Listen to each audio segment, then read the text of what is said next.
Train में भीख मांग रही एक लड़की को कोई 5 रुपए देता है तो कोई उसको 10 रुपए देता है, लेकिन एक लड़का उसको पैसे नहीं बल्कि अपना सब कुछ दे देता है। दोस्तों, बहुत ही प्रेरणादायक कहानी है, बहुत ही रोमांचक और आपके दिल को छू जाने वाली कहानी है।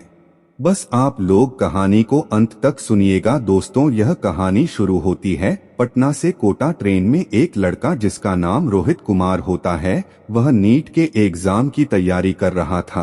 पिछले 2 सालों से वह अपने शहर पटना में ही कोचिंग करके पेपर देता है, लेकिन उसका एग्जाम नहीं निकलता तो वह फिर कोटा जाकर कोचिंग करने की सोचता है कि वहाँ कोचिंग संस्थान अच्छे हैं, मेरे लिए बेहतर रहेगा। तो वह कोटा में ही अपना एडमिशन करवा लेता है और वहीं रहकर तैयारी शुरू कर देता है। होली की छुट्टियां मनाने वह अपने घर आता है और छुट्टी पूरी होने के बाद फिर से वापस कोटा के लिए रवाना होता है। वह पटना से कोटा के लिए ट्रेन में बैठता है और जब ट्रेन आरा से निकलती है तो वह देखता है कि एक लड़की ट्रेन के डिब्बे में भीख मांग रही है।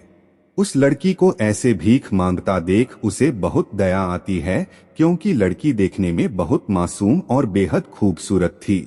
उस लड़की ने साधारण सा सूट सलवार पहन रखा था, लेकिन बदन को अच्छे से ढक रखा था और भीख मांग रही थी। कोई उसे 5 रुपए देता है तो कोई उसे 10 रुपए दे देता तो कोई बोल देता कि आगे हो जाइए, हमारे पास नहीं है।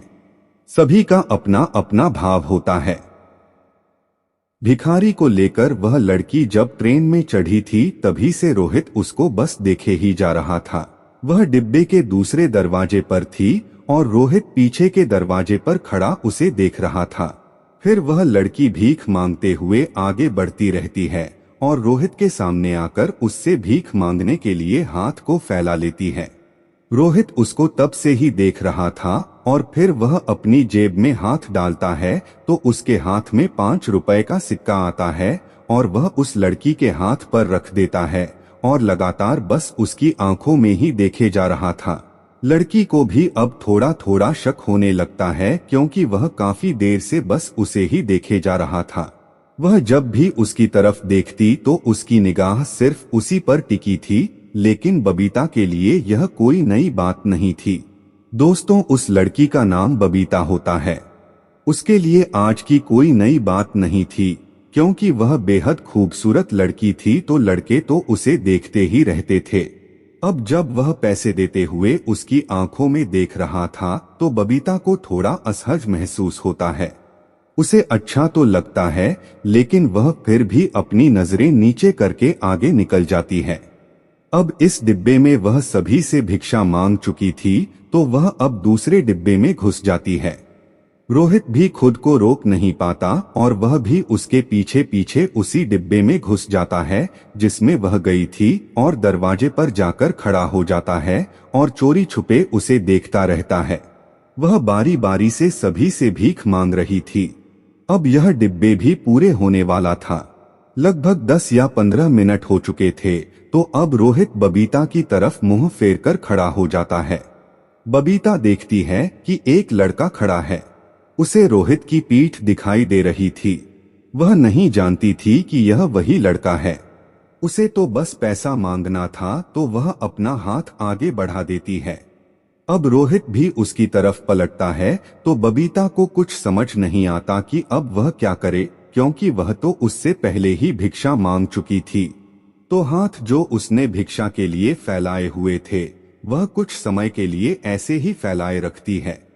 अब रोहित भी अपनी जेब में हाथ डालता है तो उसकी जेब में एक नोटों की गड्डी निकलती और वह नोटों की बंद गड्डी जिसमें 15,000 रुपए थे सभी उसके हाथ पर रख देता है। अब बबीता इतने ज्यादा पैसों को देखती है तो वह हैरान रह जाती है। वह कुछ समझ ही नहीं पाती कि अब इस लड़के के साथ क्या व्यवहार करें और क्या ना करें, क्योंकि हाथ में इतना ज्यादा पैसा होता है कि वह कई दिनों तक भी भीख मांगकर इतना पैसा जमा नहीं कर सकती थी और यहाँ एक ही पल में वह लड़का उसे 15,000 रुपए दे देता है। अब रोहित बबीता की आंखों में ही देख रहा था और बबीता भी उसकी आंखों में देखने लगती है। इन दोनों को कुछ समझ नहीं आ रहा था, एक दूसरे से कुछ कह भी नहीं पाते। अब रोहित को लगता है कि शायद बबीता कुछ कहना चाहती है। इससे पहले ही वह बोल पड़ता है कि मेरे पास अभी सिर्फ इतने ही है, इससे ज्यादा अभी नहीं है। बबीता यह बात सुनते ही अपनी नजर को झुका लेती है। उसको कुछ समझ ही नहीं आता कि इस पैसे को अपने पास रखे या ना रखे। रोहित भी अब वहां थोड़ा असहज महसूस करने लगा था, तो वह फिर वहां से चला जाता है और अपनी सीट पर जाकर बैठ जाता है।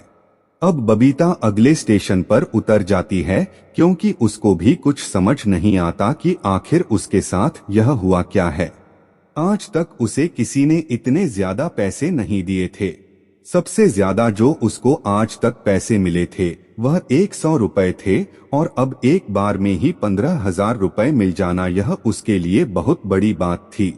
रोहित कुमार अच्छे परिवार से था, अमीर परिवार से था। उसके लिए 15,000 रुपए की रकम कोई मायने नहीं रखती है।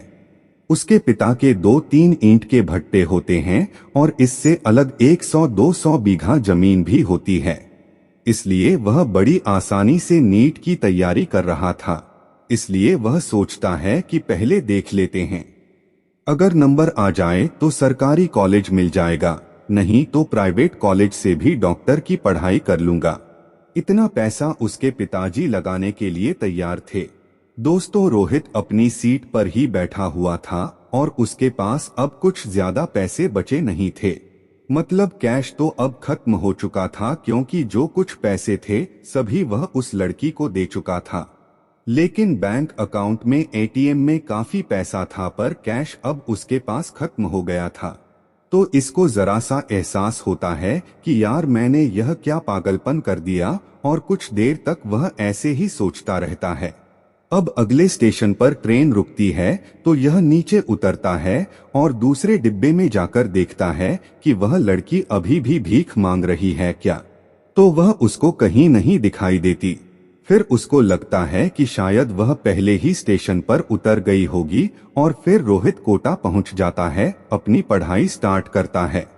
कुछ दिन ऐसे ही बीत जाते हैं, लेकिन फिर एक रात सपने में वह उस लड़की को देखता है। सपना कुछ ऐसा था कि जैसे वह लड़की उससे कुछ कहना चाहती है, उसे अपने पास बुला रही हो।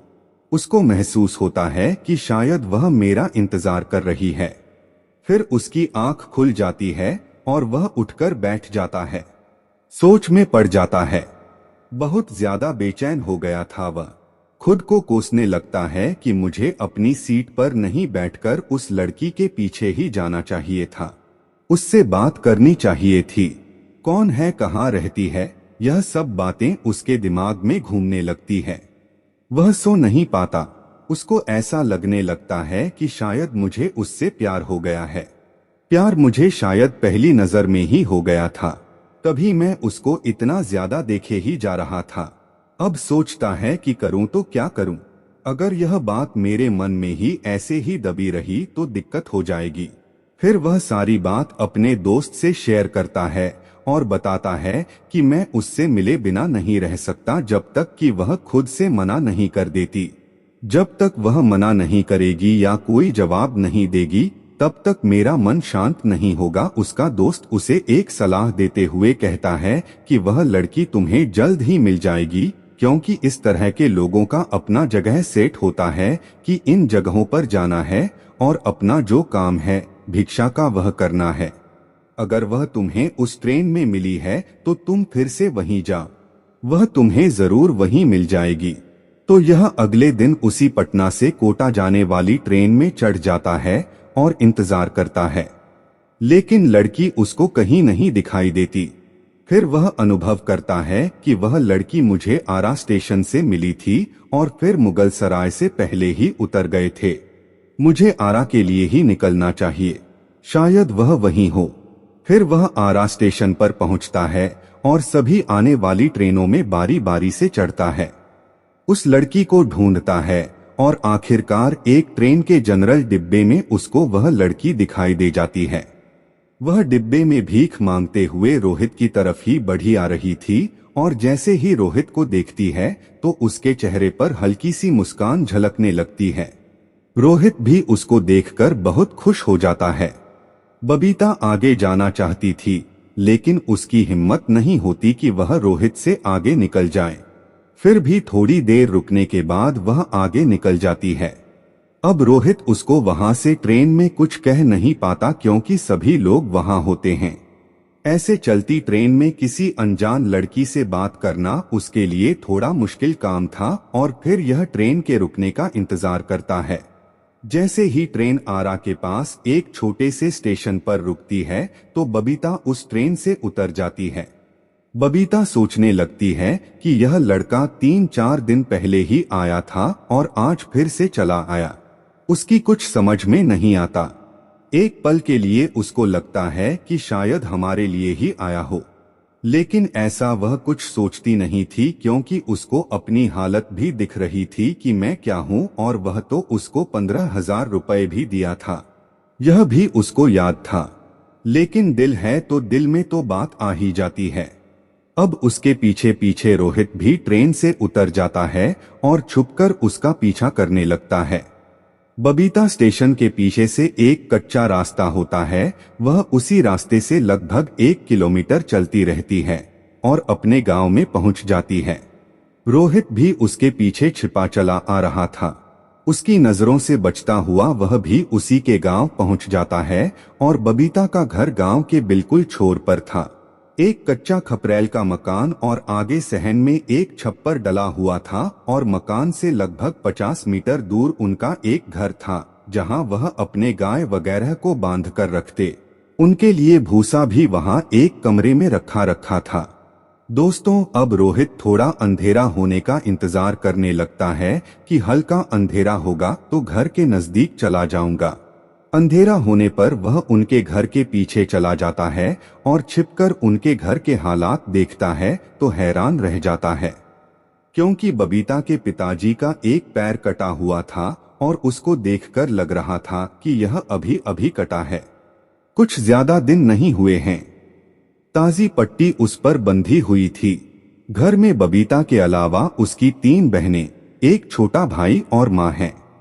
माँ खाना बना रही थी और फिर बबीता पैसों को अलमारी में रखते हुए कहती है कि आज फिर से लफड़ा हो गया। तो माँ पूछती है, बिटिया क्या हो गया? तो बबीता बताती है कि माँ, वो जो 15,000 रुपए लड़का दिया था वो आज फिर से टकरा गया। मैं तो माँ उसे देखकर उतर गई। माँ कहती है, अरे तुम क्यों उतर गई? शायद आज भी कुछ पैसे दे देता। तो बबीता कहती है, नहीं माँ, मैं भीख मांगती हूँ और कोई इस तरह से पैसे दे तो अच्छा नहीं लगता है। तो माँ मुस्कुराते हुए कहती है, बेटा तुम हो ही इतनी खूबसूरत कि कोई भी तुम्हारा रास्ता रोक लेगा। इस पर बबीता कहती है कि माँ तुम भी बस मजाक करती हो। फिर बबीता घर का थोड़ा बहुत काम करती है और एक बाल्टी में जो बचा खुचा खाना होता है उसको लेकर घर में जाने लगती है जहां गाय बंधी हुई थी। रोहित भी मौका पाकर उसके पीछे घर में पहुंच जाता है। अब बबीता गाय को बचा हुआ खाना डाल देती है और गाय को प्यार से सहलाने लगती है। तभी उसको महसूस होता है कि शायद यहाँ कोई है। फिर वह इधर उधर देखने लगती है। उसके पास एक टॉर्च होती है। उसको जब वह ऑन करके ढूंढना शुरू करती है तो वह रोहित को देखकर चिल्ला देती है। वह डर जाती है कि आखिर यह यहाँ इतनी रात में कैसे और क्यों आया है। उसको चिल्लाता देख रोहित उसके मुंह पर हाथ रख लेता है और धीमी आवाज में बोलता है कि चिल्लाते क्यों हो, मैं तो बस तुमसे मिलने आया था, तुम्हें देखने के लिए आया था। रोहित ने एक हाथ उसके मुंह पर रख रखा था और दूसरे हाथ से उसको पकड़ रखा था। अब यह दोनों एक दूसरे को देखते रहते हैं। अब बबीता खुद को छुड़ाने की कोशिश करती है तो रोहित उसको छोड़ते हुए कहता है कि अगर तुम्हें इतना ही डर लग रहा है तो ठीक है, मैं वापस जा रहा हूँ। अब रोहित बबीता को छोड़ देता है। बबीता उससे थोड़ा दूर जाकर खड़ी हो जाती है और उसे देखने लगती है और कहती है कि क्या तुम सचमुच मुझसे मिलने के लिए आए हो, मुझे देखने के लिए आए हो? इस पर रोहित कहता है कि क्या तुम्हें लगता है कि यहाँ मेरे आने का कोई दूसरा काम भी है? मैंने जब से तुम्हें देखा है मैं बहुत बेचैन हो गया हूँ। ना तो पढ़ाई में मन लगता है ना किसी काम में। मैं रह नहीं पाया और बस तुम्हें ढूंढता हुआ चला आया। बबीता कुछ नहीं बोलती है।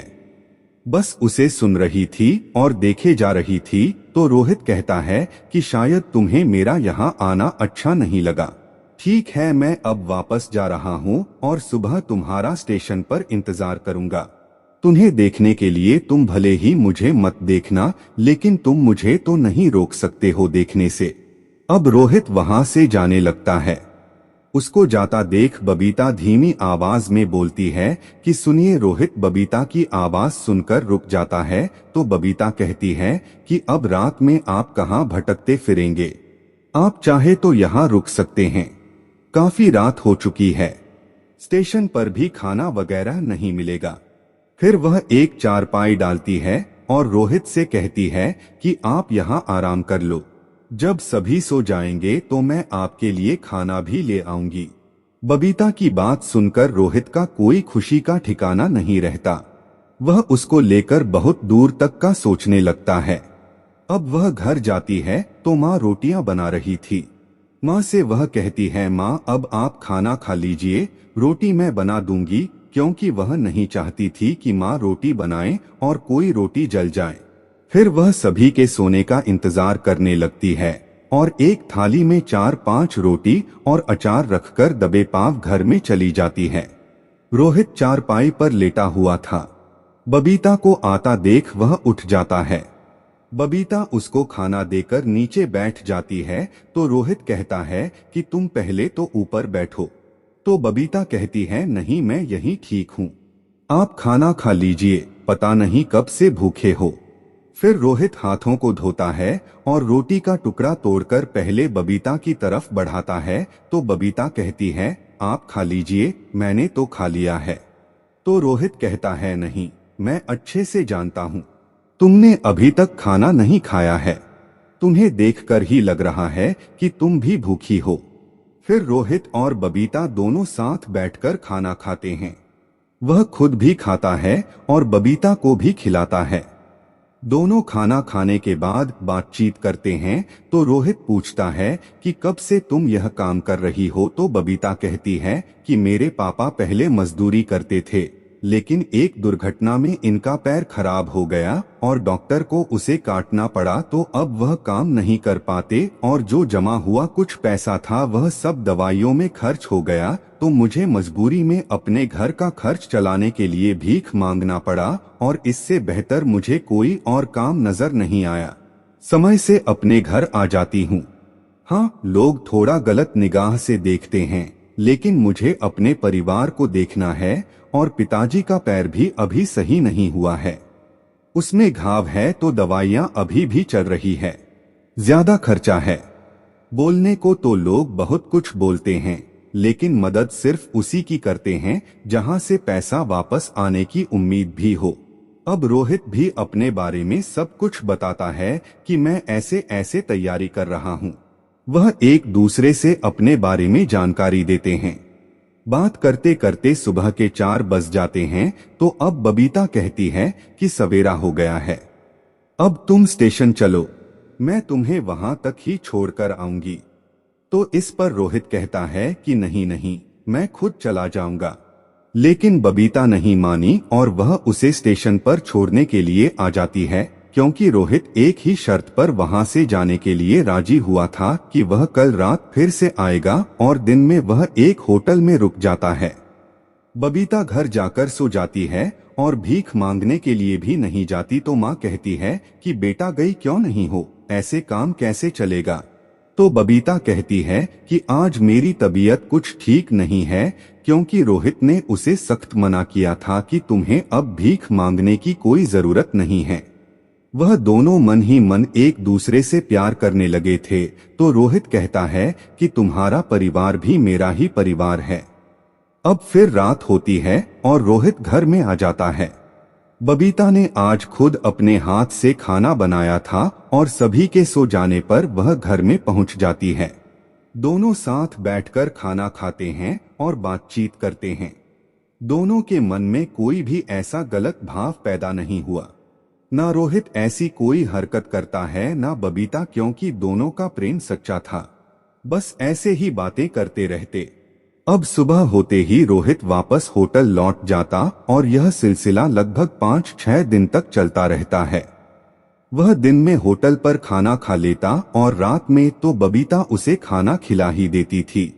अब 7वां दिन जब आता है तो बबीता की माँ को थोड़ा शक होने लगता है कि ना तो यह भीख मांगने जाती है और उसकी माँ उस पर नजर रखने लगती है कि आखिर उनकी लड़की क्या काम कर रही है। वह आज रात सोती नहीं है और जैसे ही बबीता खाना लेकर जाती है तो वह भी उसके पीछे चली जाती है और छिपकर दोनों को देखने लगती है। देखती है कि दोनों एक साथ बैठकर खाना खा रहे हैं।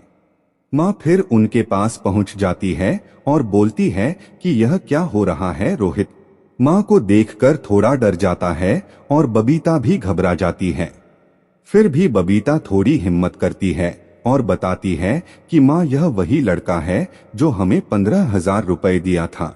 यह बात सुनकर माँ थोड़ा चुप हो जाती है क्योंकि उनके घर में अक्सर रोहित के बारे में बातचीत होती रहती थी। बबीता हमेशा उसकी तारीफ करती रहती थी कि लड़का बहुत अच्छा है। अब बबीता अपनी माँ से सारी बात बता देती है और फिर रोहित भी आगे बढ़ता है और कहता है कि माँ जी मैं बबीता से शादी करना चाहता हूँ और वह अपने बारे में सारी जानकारी देता है। तो बबीता की माँ कहती है कि यह सब तो ठीक है पर बेटा क्या तुम्हारे माँ बाप इस शादी को स्वीकार करेंगे। वह कहता है कि माँ जी आप इस सब की चिंता मत कीजिए, आप बस शादी करा दीजिए। यह कैसे करना है मुझे अच्छे से पता है। फिर अगले दिन बबीता की माँ उन दोनों को मंदिर में लेकर जाती है और उनकी शादी करा देती है। शादी के बाद रोहित बबीता को लेकर कोटा चला जाता है और उनके खर्चे के लिए अपने अकाउंट से पैसे निकाल कर दे देता है। पैसे उसके अकाउंट में काफी था। घर वाले हर हफ्ते पैसे डालते रहते थे। वह बबीता की माँ से हाथ जोड़कर विनती करता है कि मैं भी आपके बेटे जैसा ही हूँ तो आप किसी भी तरह से संकोच नहीं कीजिएगा। बेटा और दामाद में कोई फर्क नहीं होता है। एक बेटा होने का फर्ज मैं बखूबी निभाऊंगा। अब दोनों कोटा पहुंच जाते हैं। रोहित पढ़ाई भी कर रहा था लेकिन पढ़ाई पर उसका कुछ खास ध्यान नहीं रहता। शादी हो चुकी थी तो बस दिन भर अपनी पत्नी के साथ ही घूमता रहता। पति पत्नी दोनों बढ़िया जिंदगी गुजार रहे थे। लगभग 1.5 महीना ऐसे ही बीत जाता है लेकिन अब कोई रोहित के घर खबर दे देता है कि आपका लड़का शादी कर चुका है या शादी नहीं भी की है तो फिर भी एक लड़की के साथ लिविंग में रह रहा है। पढ़ाई पर कोई ध्यान नहीं है, बस दिन रात उसी के साथ घूमता रहता है। रोहित के पापा यह बात सुनकर गुस्सा हो जाते हैं। वह इस बात से ज्यादा नाराज होते हैं कि ऐसे कैसे लिविंग में रह सकता है। वह डायरेक्ट अपने बेटे को कॉल करते हैं और पूछते हैं कि तुम किसी लड़की के साथ कैसे लिविंग में रह सकते हो। अगर रहना ही था तो उससे शादी करनी थी पहले, और पूछते हैं कि कौन है वह लड़की। रोहित झूठ बोल देता है और कहता है कि पापा यह लड़की हमारे साथ ही पढ़ाई करती थी और हमने शादी कर लिया है। लिविंग में नहीं रह रहे हैं क्योंकि बबीता बेहद खूबसूरत थी लेकिन इसकी जो खूबसूरती थी वह थोड़ी दबी हुई थी उसके घर के हालात के कारण। अब जब यह एक खुशहाल माहौल में रोहित के साथ रहती है फिर उसके चेहरे पर रौनक आती है तो उसके सामने किसी हीरोइन की खूबसूरती भी फीकी लगने लगी थी और सभी रोहित को कहते थे कि भाई अगर लड़की लाया है तो वह यह लेकर आया है।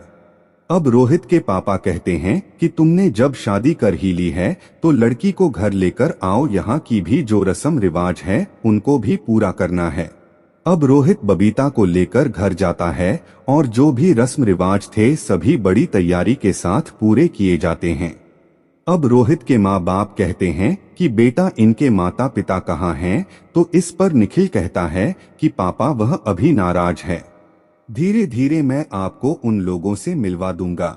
वह ऐसा इसलिए बोल देता है कि अगर अभी इन लोगों को सच सच बता दिया तो यह लोग बहुत गुस्सा होंगे और दिक्कत पैदा करेंगे।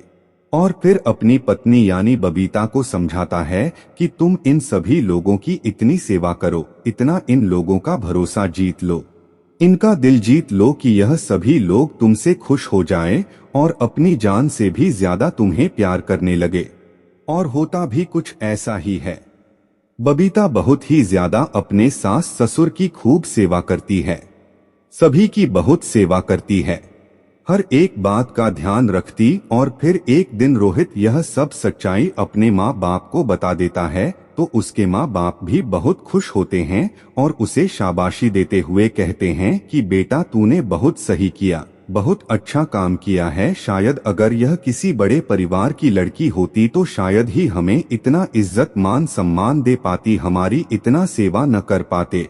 फिर रोहित के माँ बाप बबीता के माता पिता से मिलने जाते हैं और उन्हें भी अपने साथ घर ले आते हैं और अब यह सभी एक दूसरे के साथ मिलजुल कर प्यार से रहने लगते हैं। दोस्तों, रोहित कुमार के बारे में आपकी क्या राय है, कमेंट करके जरूर बताइए। दोस्तों, कहानी आपको कैसी लगी यह भी कमेंट में जरूर बताना। और अगर आप इसी तरह की स्टोरी सुनना पसंद करते हैं तो हमारे चैनल को सब्सक्राइब कर लीजिए और वीडियो को लाइक भी कर दें। मिलते हैं एक नई वीडियो के साथ, तब तक के लिए धन्यवाद। जय हिंद, जय भारत। दोस्तों, यह कहानी सुनाकर मेरा उद्देश्य किसी की भावनाओं को ठेस पहुंचाना नहीं है, बस आप लोगों का मनोरंजन करना है। आपका कोटि कोटि धन्यवाद।